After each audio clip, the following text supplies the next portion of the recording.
అన్న ఇది గుర్తుందా మీ అందరికి? గుర్తుందా? కింద చంద్రబాబు సంతకం కనిపిస్తా ఉందా? 2014లో ముఖ్యమైన హామీలంటూ మీ ప్రతి ఇంటికి పంపించాడు ఈ పాంఫ్లెట్. ఇందులో చెప్పినవి ఒక్కటంటే ఒక్కటైనా నెరవేర్చారు అని అడుగుతా ఉన్నాను మీ అందరితో కూడా. ఈసారి మాత్రం 2 చేతులు పైకి లేయాలబ్బా గట్టిగా, ఇలా ఇలా ఇలా ఇలా ఇలా ఇలా ఇలా ఇలా ఇలా ఇలా ఇలా. చంద్రబాబు నాయుడు గెలిచి కూడా మాకేమి న్యాయం చేయలేదు. వైఎస్ఆర్ రాజశేఖర రెడ్డి గారు తలమిచ్చినప్పటికైనా క్వార్టర్స్ కూడా ఇవ్వలేదు ఆయన. చంద్రబాబు నాయుడు ఎన్ని హామీలు ఇచ్చి ఎంత ఒప్పించినప్పటికైనా మేము అతను నమ్మము.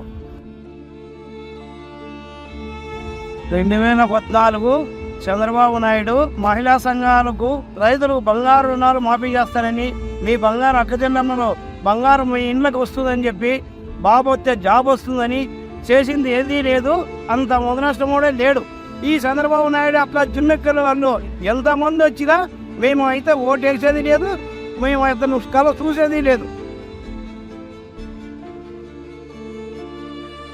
2014లో చంద్రబాబు వదిలినటువంటి మేనిఫెస్టోని ఎన్నో హామీలు ఇచ్చినాడు కాబట్టి అతను నమ్మి ప్రజలు ఓట్లేయడం జరిగింది.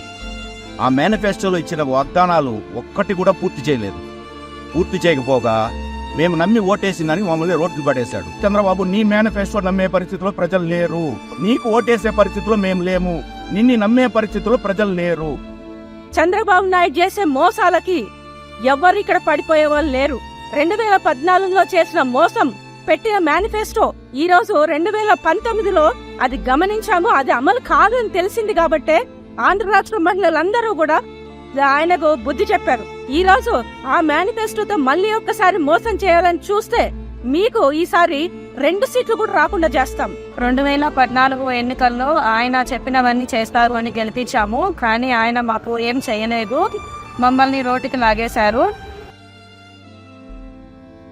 టీడీపీకి ఓటేస్తే మనం మోసం చేసుకున్నట్లు.